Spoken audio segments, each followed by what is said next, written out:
Halo guys, balik lagi bareng gue Ali di channel Asokat Story. Di video kali ini gue akan membahas 3 divisi terakhir andalan Jerman era PD2 pastinya lah. Sebelum kita lanjut ke pembahasan intinya, kita flashback dulu gengs soal PD2 ini. Seperti yang kita tahu, pada tahun 1939, bahkan sebelumnya sih. Kenapa gue bilang bahkan? Sebenarnya kalau kita lihat lebih detail, Jerman itu udah mulai peperangan, gengs. Ketika tahun 1937. Tetapi kalau secara resminya itu dia menyatakan atau mulai invasi ke negara Polandia itu pada tahun 1939, gengs. 2 tahun sebelumnya yaitu pada tahun 1937, Jerman sebenarnya udah mulai peperangan dan udah mencaplok sebagian wilayah negara Eropa, yaitu wilayahnya bernama Cekoslovakia. Pada saat itu Cekoslovakia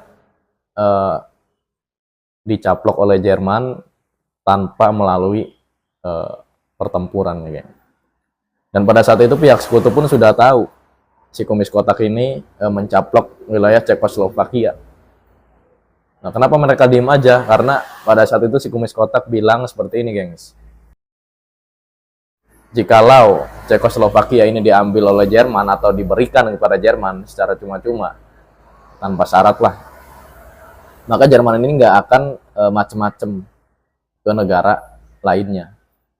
Jadi dia nggak akan menimbulkan konflik lagi lah, atau bahasa gampangnya dia nggak akan memulai pertempuran baru kalau misalkan Cekoslovakia ini dikasih. Tetapi ketika sudah diberikan dan sudah dikuasai, Jerman itu makin menggila, gengs.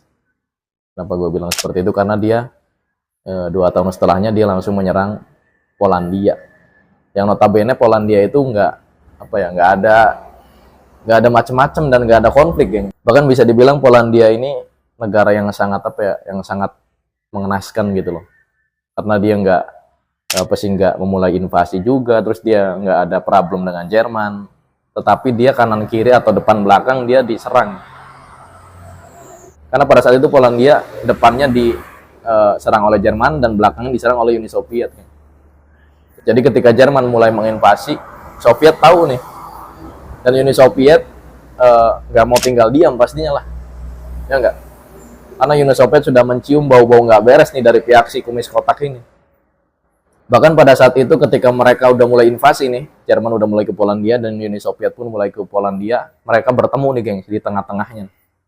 Ya kalau misalkan di Korea mah namanya garis. Kalau misalkan di Koreanya sekarang nih perbatasannya lah antara Korea Utara dan Korea Selatan. Jadi di tengah-tengah tuh mereka bertemu. Setelah itu Jerman pun mulai menginvasi negara-negara di sekitarnya. Kayak Belanda, terus juga Perancis. Perancis pada tahun 1940 udah takluk sepenuhnya nih oleh Jerman. Kalau seperti yang kita tahu, Perancis punya benteng terkuat pada saat itu, yaitu benteng atau garis Maginot.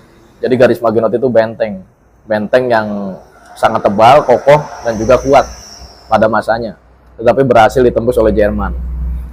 Sebenarnya bentengnya nggak hancur, tapi orang-orang yang berjaga di situ udah menyerah kepada pihak Jerman. Dan pada saat itu pihak Jerman pun nggak kehabisan akal. Mereka menembus hutan Ardennes. Walaupun hutan Ardennes itu berlumpur dan juga banyak pepohonan besar. Tapi Jerman nggak peduli akan rintangan itu. Setelah itu Jerman pun mulai melebarkan sayapnya nih. Jadi habis dia naklukin Prancis, udah bertekuk lutut si Prancis ini, dia mulai ke timur nih, gengs. Mulai melirik Uni Soviet. Dan si Kumis Kotak ini menamai operasinya dengan Operasi Barbarossa.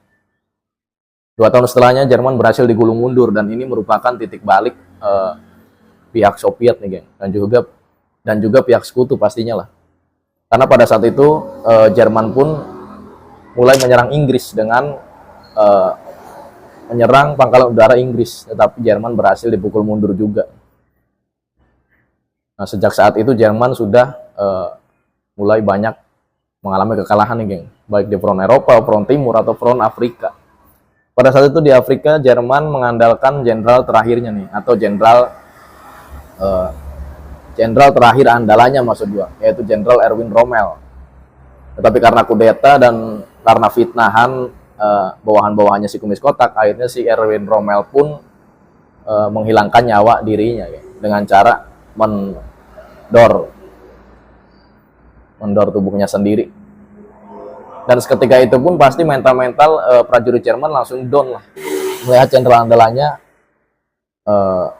meninggoy gitu kan, meninggoy dengan cara seperti itu. Ketika operasi Barbarossa, Jerman ini mengalami kekalahan dan dia berhasil dipukul mundur. Dan tahun demi tahun dia pun terus dipukul mundur hingga akhirnya pasukan Uni Soviet, pasukan Sekutu, dan pasukan Inggris pun sudah memasuki Berlin nih, gengs. Nah, di saat memasuki Berlin, si Kumis Kotak pun masih punya divisi andalannya nih, gengs. Di sini gua akan bahas nih 3 divisi terakhir andalan si Kumis Kotak era PD2. Yang pertama adalah Volkssturm. Volkssturm adalah tentara rakyat Jerman. Kenapa dinamakan tentara rakyat? Karena bener ini real, gengs. Ini pure dan real dari kalangan rakyatnya. Jadi yang belum pernah masuk militer, terus juga di situ ada tukang roti, ada tukang daging, ada pada ngikut, gengs. Semua penduduk Jerman nih, usia berapapun yang mau ikut dan siap gitu kan, ya monggo. Bahkan ada beberapa orang pun dipaksa harus ikut ke divisi Volkssturm ini. Karena kan kalau dari segi bahasa pun Volkssturm berarti tentara rakyat. Dan di sini juga nggak sedikit banyak wanita baik muda maupun tua ikut dalam divisi ini, divisi Volkssturm. Anak-anak kecil pun sama, umur 9 tahun sampai umur 17 pada ikut. Gimana orang tua mereka? Kan orang tua mereka mayoritas sudah pada meninggal di pertempuran sebelumnya. Jadi ada yang jadi tentara terus meninggal, ada juga yang dipaksa ikut juga meninggal, ada yang jadi mekaniknya gitu kan terus meninggal juga di pertempuran. Ada yang lagi ngerakit senjata gitu kan di pabriknya dan pabriknya dibom, meninggal juga. Divisi andalan Jerman yang kedua ketika Jerman hampir mengalami kekalahannya adalah divisi Switzerland.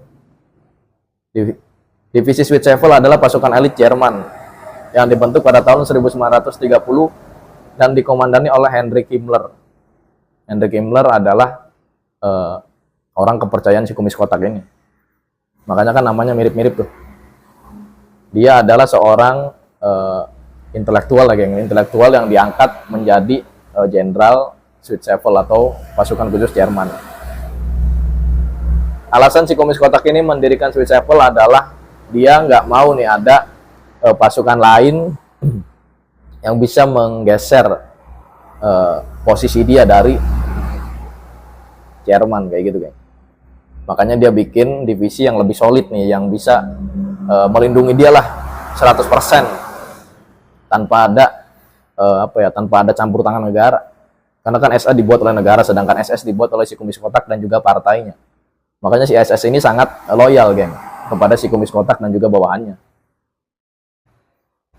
Nah, si Kumis Kotak pun sengaja nih dari awal pertempuran Jerman menginvasi Polandia tadi, ketika tahun 1939 dia itu nggak mengeluarkan SS terlalu banyak. Jadi ngeluarin cuman sedikit. Hanya beberapa orang saja. Misalkan di Uni Soviet nih dia bawa paling 10 orang. Di samping dia pasukan elit, dia juga mikir nih, ini buat cadangan gitu, geng, buat jaga-jaga lah. Misalkan Jerman udah terkepung, nah dia kayak gitu mikirnya. Karena misalkan dibandingkan dengan pasukan SA, kabarnya pasukan SS ini sebanding atau setara dengan 5 pasukan biasa, gengs. Jadi 1 pasukan SS sama dengan 5 pasukan biasa. Makanya sengaja nih si Kumis Kotak menyimpan pasukan SS ini untuk di akhir pertempuran pastinya. Divisi andalan Jerman yang terakhir atau yang ketiga adalah divisi para anak-anak kecil nih, geng. Nama divisinya gue tulis di bawah ini nih, karena gue nggak mau menarasikan tulisan ini, takut kena sama pihak YouTube. Mereka dididik dari kecil, bahkan dari umur 7-8 tahun, geng. Jadi dari umur 7 tahun, 8 tahun sampai umur 17 tahun mereka dididik nih. Dididik ya seperti si Kumis Kotak ini. Beraliran kejam, terus radikal, dan juga otoriter. Bahkan mereka lebih taat kepada si Kumis Kotak dibandingkan kepada orang tua mereka, gengs. Jadi mereka nggak ragu tuh disuruh ngelempar bom, terus disuruh ngedeketin tentara musuh, disuruh nembakin tentara musuh yang lewat. Mereka nggak ragu. Dan tentara musuh pun mengira mereka itu anak kecil biasa. Karena mereka seragamnya pun nggak seperti tentara Jerman, enggak. Mereka cuma memakai seragam mirip pramuka kayak gitu, geng. Seragamnya coklat, celana pendek. Habis itu mereka bawa granat pastinya lah. Dan misalkan mereka bawa pistol pun pada disembunyiin agar pihak musuh itu nggak tahu dan nggak mengira itu adalah bagian dari Jerman atau tentara Jerman kayak gitu, geng. Itu adalah 3 divisi terakhir andalan Jerman ketika mereka di ujung tanduk atau ketika Jerman itu sebentar lagi menemui kekalahan. Buat kalian yang ingin menambahkan, silahkan tambahkan di kolom komentar di bawah. Dan buat kalian yang suka dengan video gue, pastiin udah klik tombol subscribe dan logo bilang dari sampingnya gue Ali. Kita ketemu di video berikutnya.